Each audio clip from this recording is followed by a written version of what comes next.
ఈరోజు క్రైస్తవ్యం వల్ల దేశానికి ఏంటి లాభం అని అడుగుతున్నారు చాలా మంది. ఒకప్పుడు సతీ సహగమనాల పేరిట భర్త చనిపోగానే భార్యను చితినెక్కించే సంస్కారం, సాంప్రదాయం మన దేశంలో ఉన్నప్పుడు రాజా రామ్మోహన్ రాయ్ గారితో కలిసి విలియం కేరీ గారు పోరాడితే ఆ సతీ సహగమనం ఈ భారతదేశంలో ఆపింది బ్రిటిష్ ప్రభుత్వం. పోరాడితే జరిగిందని.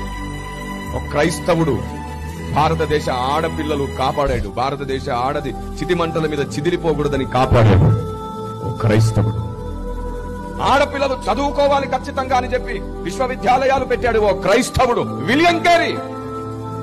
కుష్ఠరోగుల్ని పట్టించుకోకుండా ఆనాటి ప్రభుత్వాలు కూడా దేశం బయటికి, ఊరు బయటికి, పట్టణాల బయటికి వెలివేసి బంధువులు, కుటుంబం కూడా పట్టించుకోకపోతే ఎక్కడి నుండో వచ్చింది ఓ క్రైస్తవురాలు. కుష్ఠరోగులను కూడా వాళ్ళ చేతులను కడిగి వారికి మందు పెట్టి భోజనం కూడా తినిపెట్టి వారిని పోషించింది మదర్ తెరీసా. ఓ క్రైస్తవురాలు.